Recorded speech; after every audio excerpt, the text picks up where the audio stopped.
Hello guys, welcome back to my YouTube channel EN learners. I hope आप सब अच्छे होंगे। तो चले गाइज, आज की क्लास को स्टार्ट करते हैं। तो आज है आपकी क्लास 9। इससे पहले आपकी 8 क्लासेस हो चुकी है और उसमें हमने जो आपके हिस्ट्री के चैप्टर है वो सभी डिस्कस किए थे। यहाँ पर हम बात करेंगे आपके 9 चैप्टर जो है आपका नए साम्राज्य और राज्य।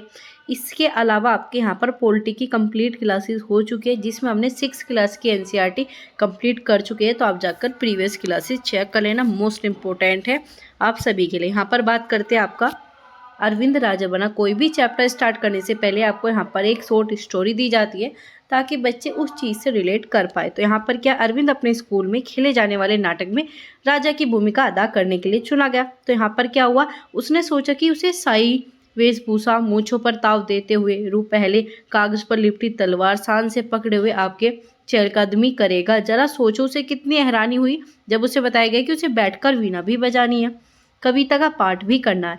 एक संगीतज्ञ राजा कौन है हो सकता है, ये अरविंद सोचने लगा। तो यहाँ पर क्या, जब उसे बताया गया भाई तुम्हें बैठकर वीणा भी बजानी होगी, तो फिर सोचने लगा भाई ऐसा कोई राजा भी काम करता है। तो ये सब चीज़ें जो है बच्चे के मन में आई। तो यहाँ पर जो हम बाकी सभी स्टूडेंट को रिलेट कराएंगे। क्या आपको भी लगता है कि राजा वीणा भी बजाते हैं, नहीं बजाते? फिर हम यहाँ पर जो है आपका चैप्टर स्टार्ट कर देंगे बच्चों को सारी चीज़ें बताते हुए। तो यहाँ पर क्या है आपका, यहाँ पर आपका क्या बताती है प्रशस्तियाँ। तो इसमें है दरअसल अरविंद गुप्त वंश के राजा यहाँ पर समुद्रगुप्त की भूमिका अदा करने वाला है। और समुद्रगुप्त के बारे में हमने आपके इलाहाबाद के अशोक स्तंभ में खुदे हुए एक लंबे अभिलेख में पढ़ा था। ठीक है, वही चीज़ें बताई गई। इसकी क्या है, इसकी रचना जो है समुद्रगुप्त के दरबार के कवि या कह सकते हो उनके मंत्री, जिनका नाम क्या था आपका हरिसेन, द्वारा एक काव्य में लिखी गई। यह एक विशेष किस्म का अभिलेख है जिसे आपका क्या कहा जाता है, प्रशस्ति आपका यहाँ पर कहा जाता है। तो पूछा जाए प्रशस्ति क्या है, आपका यहाँ पर एक विशेष किस्म का अभिलेख है। यह एक संस्कृत भाषा का है जिसका मीनिंग क्या होता है आपका प्रशंसा।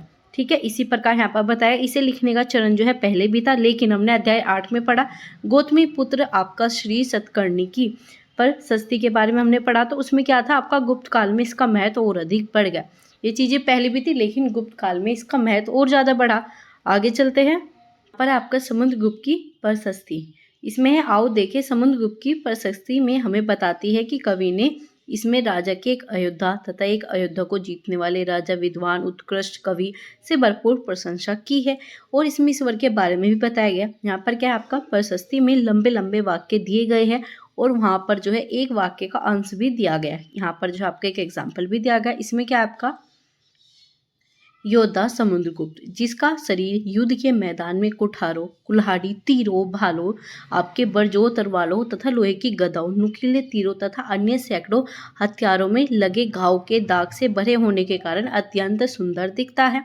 तो ये हो गया आपका यहाँ पर क्या है, इसका वर्णन तुम्हें उस राजा के बारे में बताता है कि राजा किस प्रकार के युद्ध लड़ते थे। तो हम बच्चों को इन चीज़ों से रिलेट कराएंगे। भाई ये जो वर्णन है किस बारे में बता रहे हैं, किस राजा की पहचान करा रहे हैं। तो ये सब हम बच्चों से यहाँ पर चीज़ें रिलेट करेंगे। तो यहाँ पर है आपका वीणा बजाने वाला राजा। समुद्रगुप्त की कुछ अन्य को, आपके अन्य गुणों को सिक्कों पर भी देखा गया है, जैसे कि सिक्के में उन्होंने वीणा बजाते हुए दिखाया गया है। ये आपके यहाँ पर सिक्के हो गए जिसमें आपके समुद्रगुप्त वीणा बजाते हुए दिखाई दिए। अब आगे बात करते हैं आपके मानचित्र। मानचित्र में हम देखेंगे कि आपके हरे रंग से भी भरा हुआ है, साथ ही साथ तुमने पूर्वी समुद्र तट के साथ एक क्रम में लाल बिंदु देखेंगे। उसी तरह से कुछ बैंगनी और कुछ नीले भी मिलेंगे। इस मानचित्र में आपका प्रशस्ति के बारे में जानकारियों का आधार बताया गया हरिसेन ने। ठीक है, यहाँ पर क्या, हरिसेन ने 4 प्रकार के राजाओं तथा आपके उसके प्रति जो समुद्रगुप्त की नीतियों के बारे में वर्णन किया है। तो कौन से वे 4 प्रकार के राजा है? सबसे पहला आपका मानचित्र में हमें हरे रंग के आर्यवर्तों में उन 9 शासकों के बारे में जिन्होंने समुद्रगुप्त ने हराकर उन्हें अपने राज्य में, कह सकते हो उन्हें अपने राज्यों में, साम्राज्यों में मिला लिया। तो यहाँ पर क्या आपका हरे रंग में, तो ये सारे क्या है, ये जो है आपके समुद्रगुप्त ने अपने राज्यों में मिला लिया। आगे चलते हैं आपका यहाँ पर। इसके बाद है आपका दक्षिणापथ। इसमें आपके 12 शासक थे। इसमें कुछ राजधानी को दिखाने के लिए मानचित्र में लाल बिंदुओं का यूज किया गया। कौन से लाल बिंदु? इनमें जो है आपके सब ने हार जाने पर समुद्रगुप्त के सामने समर्पण कर दिया था। ठीक है, जब ये हार गए तो समुद्रगुप्त के सामने समर्पण कर दिया, लेकिन फिर भी समुद्रगुप्त ने जो है उन्हें फिर से शासन करने की अनुमति यहाँ पर दे दी। तो चलिए लाल बिंदुओं को देखते हैं। तो ये जितने भी आपके लाल बिंदु हैं ये सारे जो है आपके यहाँ पर दक्षिणापथ के हो गए। आगे चलते हैं। पड़ोसी देशों में अतिरिक्त घेरा बैंगनी रंग से रंगा है। इसमें आपके असम, तटीय बंगाल, नेपाल, उत्तर पश्चिमी के कई गण तथा संघ, हमने गण और संघ जो है आपके पहले पढ़े हुए हैं आपके चैप्टर 5 में। याद करते हुए हम बच्चों को बताएंगे भाई हमने आपका पढ़ा था, संख्या था, तो बच्चे इस चीज़ को रिलेट कर पाएंगे। आगे है, ये समुद्रगुप्त के लिए उपहार लाते थे, उनकी आज्ञाओं का पालन करते थे तथा उनके दरबार में भी उपस्थित हुआ करते थे। तो ये बात करते हैं आपके बैंगनी। बैंगनी आपका यहाँ पर हो गया। तो ये सारे कौन से थे आपके, ये सभी जो राज्य आपके यहाँ पर थर्ड पार्ट में दिखाए गए। अब बात करते हैं आपके यहाँ पर बाह्य इलाके, आपके बाह्य इलाके के शासक, जिसे आपका नीले रंग से रंगा गया है, संभवतः कुषाण तथा शक वंश के थे। किसके, कुषाण और शंख वंश के, वे जो आपके श्रीलंका के शासक भी थे। यहाँ पर क्या थे, वे श्रीलंका के शासक भी थे। इन्होंने आपके समुद्रगुप्त की अधीनता स्वीकार कर ली और अपनी पुत्री का भी विवाह इनके साथ आपका कर दिया था। तो ये हो गया आपका नीला। तो इसमें क्या था, आपका श्रीलंका वगैरह सारी चीज़ें इसमें इंक्लूड थी। उन्होंने अपनी पुत्री का विवाह इनके साथ कर दिया था। चलिए आगे चलते हैं। आपका यहाँ पर मानचित्र में आपका प्रयाग, मतलब जो आपका इलाहाबाद का पुराना नाम है, उज्जैन, या कह सकते हो आपका पाटलिपुत्र, इसमें क्या है, आपका पटना को ढूंढना है। हम बच्चों को ये सारी चीज़ें देंगे। ये हो गया आपकी बच्चों की एक्टिविटी। आगे है, इसमें विक्रम संवत से भी आपके काफ़ी क्वेश्चन बनते हैं। तो यहाँ पर क्या है, आपका 58 ईस्वी पूर्व के प्रारंभ से पहले विक्रम संवत को परंपरागत रूप से गुप्त वंश के राजा चंद्रगुप्त द्वितीय, तो याद रखना है चंद्रगुप्त द्वितीय के नाम से जोड़ा जाता है। किसके नाम से, चंद्रगुप्त द्वितीय। इन सबको आप नोट डाउन करते चलिए, इससे काफ़ी क्वेश्चन आपके बनते हैं। ऐसा कहा जाता है कि उन्होंने शकों पर विजय के प्रतीक के रूप में संवत की स्थापना की। क्या था, शकों पर उन्हें विजय प्राप्त हो गई थी, इसी के उपलक्ष्य में जो है इन्होंने यहाँ पर संवत की स्थापना की और बाद में विक्रमादित्य की उपाधि भी धारण कर ली। तो पूछा जा चुका है आपसे कई बार कि आपका विक्रम संवत किसने बनाया, किस उपलक्ष्य में। तो ये सारी चीज़ें आपको याद रखनी, इसमें 3-4 पॉइंट हो गए। सबसे पहले कब प्रारंभ हुआ, दूसरा स्थापना किसने की, इसके बाद कौन सी उपाधि उन्होंने ग्रहण की। साथ ही साथ आपसे ये भी पूछा जाएगा किसे हराकर जो है उन्होंने विजय के प्रतीक के रूप में संवत को यहाँ पर स्टार्ट किया था। अब बात करते हैं आपकी वंशावली। अधिकांश प्रशस्तियाँ शासकों के पूर्वजों के बारे में हमें बताती है। ये प्रशस्ति आपके समुद्रगुप्त के परपितामह, पितामह यानी परदादा, दादा, पिता तथा माता के बारे में भी बताती है। यहाँ पर माँ जो है आपकी कुमार देवी, ठीक है, अगर पूछा जाए माँ कुमार देवी किसकी माता थी, ये सारी चीज़ें भी आपसे पूछी जा चुकी है और आपको सीक्वेंस वाइज दे भी दिया जाएगा कि बताओ भाई कौन किससे रिलेट करता है। आपके अलग अलग माता यहाँ पर देखने को मिलेगी और आपके साइड में अलग शासकों के नाम दे दिए जाएंगे, तो आप कंफ्यूज हो जाओगे। तो इस टाइप के भी क्वेश्चन बनते हैं, तो इन चीज़ों को भी ध्यान में रखिए, क्योंकि हम डिटेल में जब आपकी एनसीईआरटी कर रहे हैं तो बहुत सारी चीज़ें आपके यहाँ पर क्लियर होगी, बहुत कॉन्सेप्ट जो आपको यहाँ पर क्लियर होते आपके चलेंगे और आगे भी आपकी ये सारी चीज़ें हेल्पफुल होने वाली है। चाहे आप DTUPL SSB का एग्जाम दोगे, उसमें भी आपकी यही सब चीज़ें, प्लस आप जब भी SST की कहीं पर भी तैयारी करोगे, अगर आपका TGT SST है तो भी आपको ये सारी चीज़ें पढ़नी पड़ेगी। आगे आपकी इनसे काफ़ी हेल्प होगी, चाहे आप कोई भी एग्ज़ाम दो, UP TET दो या फिर आप CTET दे रहे हो या फिर आप कह सकते हो STET वगैरह, ये भी आपकी उनमें भी हेल्प करेगा। तो यहाँ पर आपका, तो ये आपकी लिच्छवी गण की थी और इनके पिता जो थे आपके चंद्रगुप्त गुप्त वंश के प्रथम शासक थे। तो गुप्त वंश के प्रथम शासक कौन थे, चंद्रगुप्त थे, ठीक है। हमने पढ़ा था चंद्रगुप्त के सहायक कौन थे, किन्होंने इनकी सहायता करी थी, उन्होंने कौन सी पुस्तक लिखी थी, वे सारी चीज़ें हमने प्रीवियस क्लासेज में पढ़ा है, जिसमें आपका हमने चाणक्य पढ़ लिया, कौटिल्य लिया, एक ही बात है। विष्णुगुप्त अलग अलग नाम पढ़े, उनकी पुस्तकों के बारे में पढ़ा, उनकी पुस्तक में क्या क्या चीज़ें लिखी गई है। तो प्रीवियस क्लासेस आपको देखने, तो ही आपको ये सारी चीज़ें सीक्वेंस वाइज समझ में आएगी। तो यहाँ पर क्या है, जिन्होंने आपका महाधीराज जैसी बड़ी उपाधि धारण की, तो सबसे पहले आपकी उपाधि किसने ली थी, चंद्रगुप्त, आपके गुप्त वंश के जो प्रथम शासक थे इन्होंने ही ली थी। इसके बाद बात करते हैं, समुद्रगुप्त ने भी यह उपाधि धारण की, उनके दादा परदादा या कह सकते हो महाराजा के रूप में भी उल्लेख मिलते हैं। इससे आभास मिलता है कि धीरे धीरे इस वंश का महत्व बढ़ता चला गया। इन उपाधि को जो है इनके महत्व के हिसाब से सजाओ, बच्चों को बताएंगे भाई राजा पहले आएगा या महाराज या अधिराज या फिर महाराजा। तो जैसे आपका यहाँ पर सीक्वेंस वाइज या, तो बच्चे इसी चीज़ को देखकर जो है यहाँ पर चीज़ें लगाएंगे। आगे चलते हैं, समुद्रगुप्त के बारे में उनके बाद जो है शासक जैसे उनके बेटे चंद्रगुप्त द्वितीय की वंशावली पूर्वजों की सूची से भी जानकारी मिली। इसमें क्या है, अभिलेख तथा सिक्कों से पता चलता है उन्होंने पश्चिमी भारत में सैन्य अभियान के अंतिम शक शासक को परास्त किया था। तो अंतिम शक शासक किसके द्वारा परास्त किए गए थे, आपके यहाँ पर किए गए थे द्वितीय जो थे आपके यहाँ पर बेटे तो चंद्रगुप्त द्वितीय के द्वारा यहाँ पर हराए गए थे। तो यहाँ पर क्या, बाद में ऐसा विश्वास किया जाने लगा कि उनके दरबार जो है विद्वानों से भरा है और उनमें से कुछ जो है आपको जानकारी अध्याय 10 में मिलेगी। तो अगले चैप्टर में चीज़ें पढ़ेंगे। अब बात करते हैं आपके यहाँ पर हर्षवर्धन। तो अब बात करते हैं आपके यहाँ पर हर्षवर्धन तथा हर्षचरित। इससे भी काफ़ी क्वेश्चन बनते हैं कि हर्षवर्धन क्या है और साथ ही साथ इनकी हर्षचरित किसने लिखी और किस भाषा में आपकी लिखी गई है। तो यहाँ पर क्या है, जिस तरह गुप्त वंश के शासकों के बारे में अभिलेख तथा सिक्कों से पता चला, ऐसे अन्य शासकों की जीवनी के बारे में भी पता चला। इसमें आपके एक राजा थे हर्षवर्धन, जिन्होंने आपके 1400 साल पहले शासन किया। उनके दरबारी कवि थे बाणभट्ट। तो याद रखना है, बाणभट्ट ने संस्कृत में उनकी रचना या कह सकते हो उनकी जीवनी लिखी, वो थी आपकी हर्षचरित। तो हर्षचरित किस में लिखी गई, आपकी संस्कृत में, प्लस आपकी ये बाणभट्ट के द्वारा संस्कृत में। और ये आपकी जीवनी थी किसकी, हर्षवर्धन की, हर्षचरित के नाम से प्रसिद्ध हुई। इसमें हर्षवर्धन की वंशावली देते हुए उन्होंने राजा बनने तक का सफल का वर्णन किया है। ठीक है। इसके बाद क्या, चीनी तीर्थयात्री आपका स्वयं स्थांग के बारे में जो है हमने अध्याय 8 में पढ़ा था। काफ़ी समय के लिए हर्ष के दरबार में रहे और वहाँ का जो कुछ भी देखा उसका वर्णन भी इन्होंने किया। आगे है, हर्ष अपने पिता के सबसे बड़े बेटे नहीं थे, पर उनका क्या हुआ, पिता और बड़े भाई की मृत्यु के बाद ये थानेसार के राजा बने और उनके बहनोई जो थे कन्नौज के शासक थे। जब बंगाल के शासक ने उन्हें मार डाला तो हर्ष ने जो है कन्नौज को अपने अधीन कर लिया। बाद में क्या किया, बंगाल पर भी आक्रमण कर दिया। आगे आपका मगध तथा संभवतः बंगाल को जीतकर भी उन्हें पूर्व में जीती हुई सफलता मिली, उतनी सफलता अन्य जंगों पर नहीं मिली।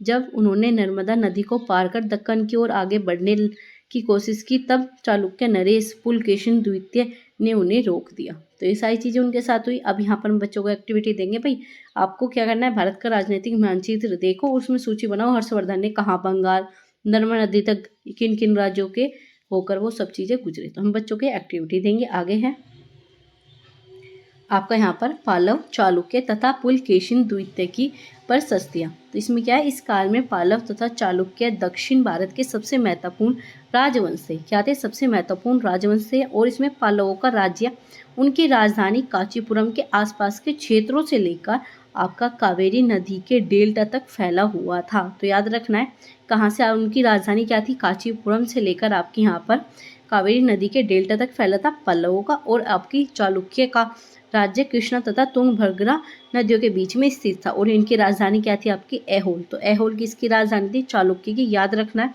ये पहले क्या था, व्यापारिक केंद्र था, लेकिन अब क्या हो गया था, ये धीरे धीरे धार्मिक केंद्र भी बन गया था, जहाँ कई सारे मंदिर जो है यहाँ पर स्थापित किए गए।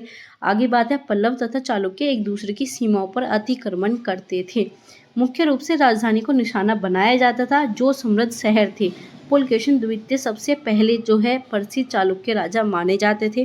तो याद रखना, पुलकेशिन द्वितीय भी आपको याद रखना, सबसे प्रसिद्ध चालुक्य राजा थे। उनके बारे में हमें उनके दरबारी कवि, कौन से दरबारी कवि, दरबारी कवि से भी क्वेश्चन आएंगे। भाई कौन सा दरबारी कवि किसके शासन में था, किसके शासनकाल में रहा, तो ये सारी चीज़ आपसे पूछी जाएगी। जैसे बाणभट्ट हो गया, ऐसे यहाँ पर क्या हो गया, आपके कवि रविकीर्ति द्वारा यहाँ पर प्रशस्ति से पता चलता है कि इसमें उन्होंने पूर्वजों, खास तौर पर पिछली 4 पीढ़ियों के बारे में बताया गया। पुलकेशिन द्वितीय को अपने चाचा से ही यह राज्य मिला था। तो ये सारी चीज़ें बताई गई किसने, आपके दरबारी कवि यहाँ पर रविकीर्ति के द्वारा आपके रचित की गई थी। आगे है आपका यहाँ पर रविकीर्ति के अनुसार उन्होंने पूर्व तथा पश्चिम दोनों समुद्री तटीय इलाकों में अपने अभियान चलाए। इसके अतिरिक्त उन्होंने हर्ष को भी आगे बढ़ने से रोका। हर्ष का आनंद, हर्ष का अर्थ क्या होता है, आपका आनंद। तो कवि का क्या कहना था, इस पराजय के बाद हर्ष में अब हर्ष नहीं रहा। मतलब पहले क्या था, आनंद, तो अब वो क्या हो गया, हार के पश्चात दुखी हो गया। तो इसी वजह से कहा गया कि हर्ष में जो है आनंद नहीं रहा। तो अगर पूछा जाए किस कवि ने कहा, तो याद रखना आपको रविकीर्ति ने कहा। इस टाइप के क्वेश्चन भी बनते हैं। जब आप प्रीवियस ईयर क्वेश्चन करोगे तो आप देखोगे कि सारे क्वेश्चन आपके एनसीईआरटी की बुक से लिए गए हैं। तो जब आप एनसीईआरटी कर लोगे, बस आपको यहाँ पर प्रीवियस ईयर क्वेश्चन करने, आपका एसएसटी का काम कंप्लीट हो जाएगा। एसएसटी में काफ़ी अच्छे नंबर आपके आ जाएंगे, क्योंकि सीधा एसएसटी के सिलेबस में लिखा गया। अगर एसएसटी करनी है तो एनसीईआरटी की नोटबुक को देखो, उसी से आपका पूरा सिलेबस आएगा। आगे चलते हैं, आपका इसमें पुलकेशिन द्वितीय ने आपके पल्लव राजा के ऊपर भी आक्रमण किया, जिसमें आपका कांचीपुरम की दीवार के पीछे शरण लेनी पड़ी। कांचीपुरम किसकी राजधानी थी, ये आप मुझे कमेंट करके बताओगे, क्योंकि अभी हमने ये सारी चीज़ें पढ़ी है। आगे चलते आपके चालुक्य की विजय जो है आपकी आपातकालीन थी।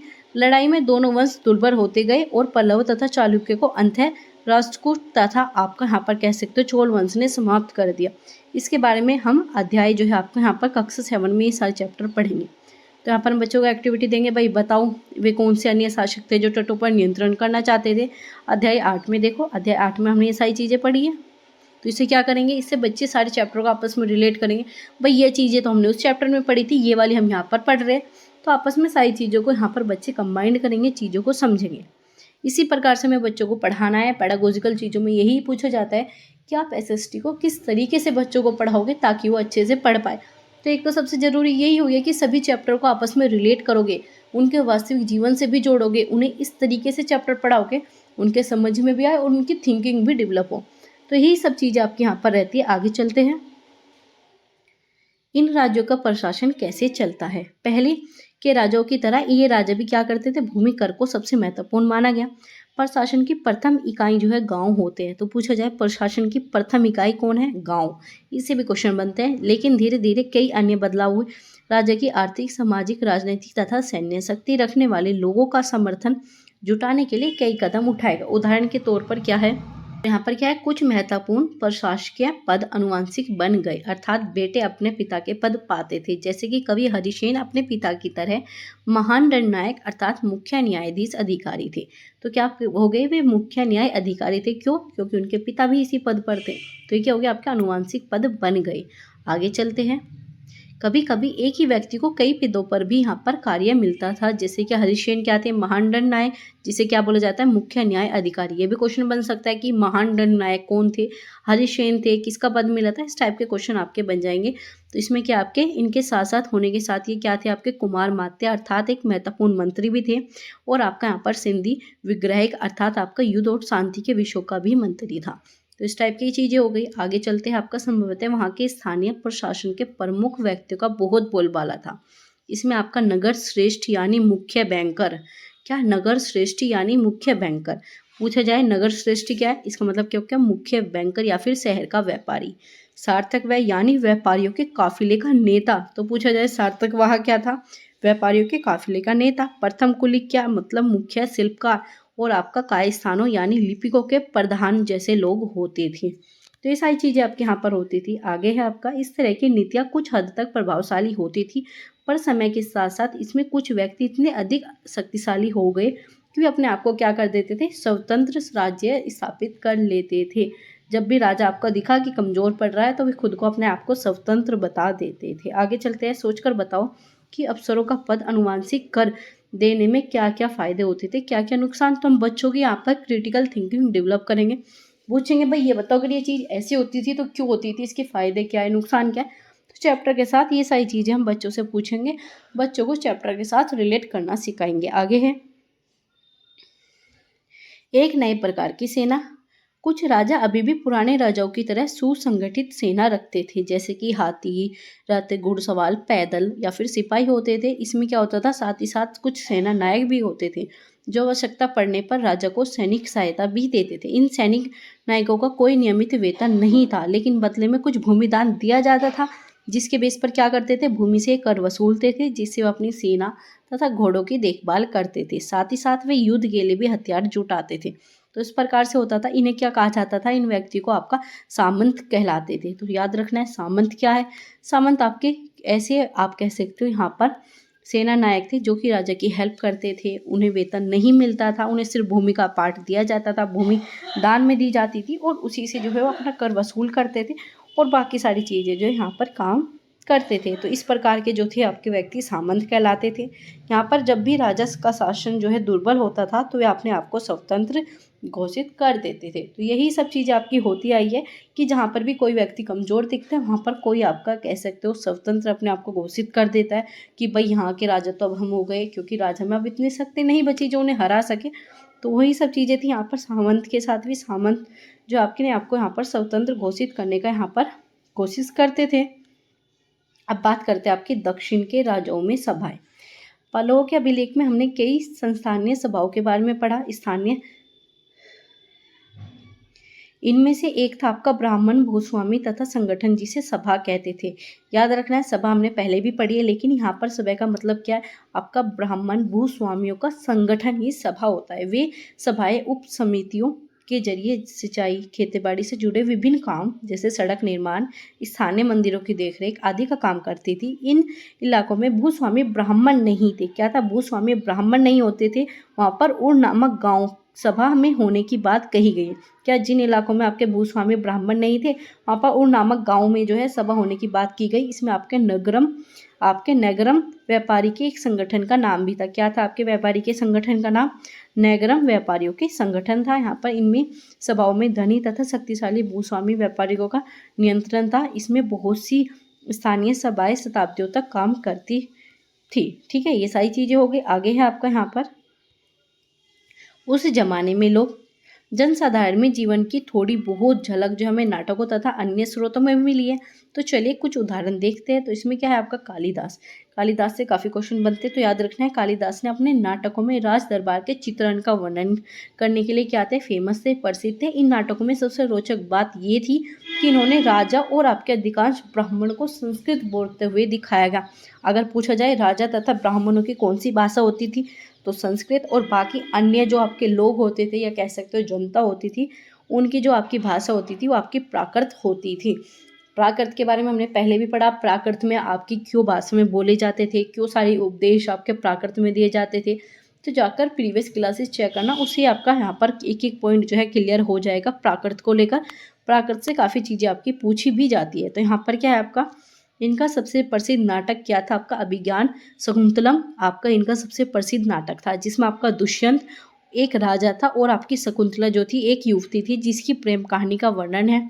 इन नाटक में जो एक गरीब मछुआरे के साथ राज कर्मचारियों के दुर्बल व्यवहार की बात की गई है। तो यहाँ पर क्या उनके दुर्व्यवहार की बात की गई है। इसमें क्या एक में है, यहाँ पर एक मछुआरे को एक कीमती अंगूठी मिली। यह अंगूठी राजा ने शकुंतला को भेंट की थी। दुर्घटनावश इसे मछली निगल गई। जब मछुआरे ने इस अंगूठी को लेकर राजा महल पहुंचा, तो यहाँ पर क्या हुआ, द्वारपाल ने उस पर चोरी का आरोप लगाया।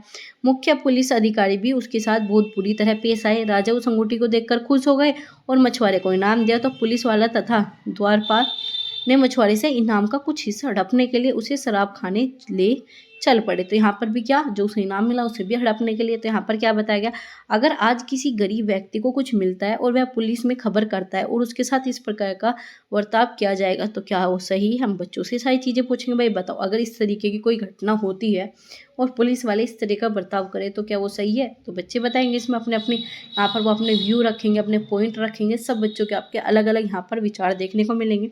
तो यहाँ पर क्या, एक प्रसिद्ध व्यक्ति का नाम बताना जिन्होंने आपके प्राकृत में उपदेश दिए, साथ ही साथ राजा का भी नाम बताना। ये सब चीज़ें हमने प्रीवियस क्लासेस में पढ़ी है और इनसे आपके डायरेक्ट क्वेश्चन बन भी जाएंगे। तो जाकर जरूर चेक कर लेना, जो कि आपके अध्याय इन्होंने बताया भी है, जो कि आपका अध्याय 6 और आपका 7 में हमने पढ़ा। आगे आपका यहाँ पर चीनी यात्री फाशियान का ध्यान उन भी दुर्गित लोगों की तरफ गया जो ऊंचे तथा शक्तिशाली लोगों को अछूत मानते थे। तो अछूत का कॉन्सेप्ट आपका पहले भी था और वही चीज़ें यहाँ पर बताई गई कि चीनी यात्री आपका फाशियान का ध्यान इनकी तरफ गया। इन्होंने क्या करते थे, इन्हें शहरों के बाहर रखा जाता था। वे लिखते थे अगर इन लोगों को जो है शहर या बाजार के भीतर आना पड़ता था तो उन्हें सभी को आगाह करने के लिए लकड़ी के एक टुकड़े पर चोट करते थे, जिसकी आवाज़ सुनकर लोग सतर्क हो जाते थे कि अब वो आने वाले या फिर शहर या बाजार के अंदर प्रवेश करेंगे। तो सभी जो है वहाँ से दूर चले जाते थे या फिर छू जाने या किसी भी प्रकार के संपर्क से बचते थे। तो इस प्रकार की घटनाएं भी आपकी देखने को मिलती है। तो यहाँ पर क्या, एक जगह बाणभट्ट, यहाँ पर बाणभट्ट का भी बताएगा के द्वारा अभियान पर निकली राजा की सेना का एक बड़ा सजीव चित्रण। तो पूछा जाए कि राजा की बड़ी सजीव चित्रण या इस प्रकार के सजीव चित्रण कौन सा आपका कवि करता था, तो याद रखना है बाणभट्ट के द्वारा ये सारी चीजें होती थी। यहाँ पर है राजा की सेना। राजा बड़ी मात्रा में सजो सामान लेकर यात्रा करते थे। इसमें हथियारों के अतिरिक्त रोजमर्रा की में आने वाली चीजें जैसे बर्तन, एसबाब, जिसे आप सोने के पायदान भी शामिल थे, खाने पीने का सामान जिसमें बकरी, हिरन, खरगोश, आपकी सब्जियां, मसाले आदि विभिन्न प्रकार की चीज़ें शामिल थी। ये सारी चीज़ें जो है आपके ठेले गाड़ियों तथा आपके ऊँटों तथा हाथियों जैसे सामान ढोने वाले जानवर की पीठ पर लाद कर लेकर जाई जाती थी। इन विशाल सेना में आपके साथ साथ संगीतकार, नगाड़े, बिगुल तथा तुराई बजाते हुए चलते थे। रास्ते में पड़ने वाले गांव भी उनका सत्कार करते थे। वे दही तथा गुड़ फूल का उपहार लाते थे और जानवरों को चारा भी देते थे। वे राजा से भी मिलना चाहते थे ताकि अपनी शिकायत या फिर कोई भी अनुरोध उनके सामने रख सके। तो इस प्रकार जनता भी अपनी चीज़ें या शिकायत रखना उनके सामने प्रस्तुत करने को उन्हें मौका मिलता था। ये सभी सेनाएं जो है पीछे विनाश तथा विध्वंस की निशानी छोड़ती भी जाती थी। कैसे, अक्सर गाँव की गांव वालों की झोपड़ियां हाथी कुचल डालते थे। तो इस प्रकार से उनका विनाश हो रहा था। जो ये अपने कहते हैं कि जब सेना जाती थी चलने के बाद तो पीछे जो है विनाश या फिर कह सकते हो आप यहाँ पर विध्वंस होना स्टार्ट हो जाता था। वही चीज़ें झोपड़ी आपके हाथी कुचल देंगे। व्यापारी के काफिलों में जुते बैल जो है इस हलचल भरे माहौल से डलकर भाग खड़े होते थे। तो बाण भट्ट लिखते हैं पूरी दुनिया धूल के गर्त में डूबी जाती है। तो इनके द्वारा ये चीज़ें लिखी गई है कि पूरी दुनिया जो है धूल के गर्त में डूबी जाती है। तो अब हम बच्चों से पूछेंगे भाई बताओ कि सेना के साथ ले जाने वाली चीज़ों की सूची बताओ, साथ ही साथ जो ग्राम वासी है वहाँ के राजा को क्या क्या चीज़ें लाकर देते थे। तो ये सब चीज़ें हम बच्चों से रिलेट करेंगे, बच्चों से यहाँ से क्वेश्चन पुटअप करेंगे। तो यहाँ पर आपके कुछ इंपॉर्टेंट वर्ड है, इन सबको हमने देख लिया। आपका नैगरम क्या है, किस सभा का पाठ है, क्या इसके अंदर लोग व्यक्ति आपके सम्मिलित किए जाते हैं, सभा हो गई आपकी पदाधिकारी, सामंत हो गया, अनुवांशिकता, ये सारी चीज़ें हमने पढ़ी है। तो इन सब के आपको नोट्स भी बनाने, क्लासेस करो, साथ ही साथ नोट्स भी अपने तैयार कर लो ताकि आपके लास्ट टाइम पर नोट्स आपको रिवाइज करने में आपकी हेल्प हो। क्योंकि जितना आप क्लासेस कर रहे हो और अगर आप उसके नोट्स नहीं बना रहे तो आपका क्लासेस करने का भी बेनिफिट नहीं है, क्योंकि लास्ट टाइम पर आप सारी क्लासेस एक टाइम पर नहीं देख सकते। लेकिन जो अगर आपके नोट्स है आप उसे फटाफट जो है रिवाइज कर लोगे, इंपॉर्टेंट पॉइंट्स जो आप दोबारा से वहाँ पर रिवाइज करके अपने एग्जाम में चले जाओगे। तो नोट्स बनाना आपका कंपलसरी है। तो यहाँ पर क्या है आपकी इंपॉर्टेंट तिथि में गुप्त वंश की शुरुआत कब हुई थी, 1700 साल पहले। हर्षवर्धन का शासनकाल 1400 साल पहले। ये चीज़ें भी आपको याद रखनी है, एक साइड ये सारी चीज़ें भी आप ऐड डाउन कर लीजिए। और ये सब जो एक्टिविटी है ये बच्चों के लिए आपको नहीं करनी, लेकिन हम जो चैप्टर पढ़ते हैं वो एज ए टीचर पढ़ते हैं ताकि हम बच्चों को किस प्रकार से पढ़ा पाए। तो वही चीज़ें आपकी यहाँ पर हम आपकी कराते हैं ताकि आपके पेडागोजिकल चीज़ें भी आपके यहाँ पर क्लियर हो। आप किस प्रकार से बच्चों को चैप्टर पढ़ाओगे तो वो सारी चीज़ें भी हम यहाँ पर करते हैं। तो जो भी नया जुड़ा हो चैनल के साथ तो चैनल को सब्सक्राइब कर लेना। तो चलेगा इस मिलते हैं आपसे अगले चैप्टर में, जिसमें आपका चैप्टर 10 जो है आपका डिस्कस करेंगे। इसके बाद जो आपकी हिस्ट्री यहाँ पर कंप्लीट हो जाएगी, फिर हम आपकी क्लास 7 की हिस्ट्री करेंगे। तो आपके एग्जाम से पहले सारे ही क्लासेस की आपके एनसीईआरटी यहाँ पर कंप्लीट करा दी जाएगी। तो कोई नया जुड़ा हो तो चैनल को सब्सक्राइब कर लेना। क्लासेस अच्छी लग रही हो तो प्लीज़ लाइक कीजिए, और किसी प्रकार का कोई डाउट है, कन्फ्यूजन है, आप हमें कमेंट बॉक्स में बता सकते हो। Thanks for watching.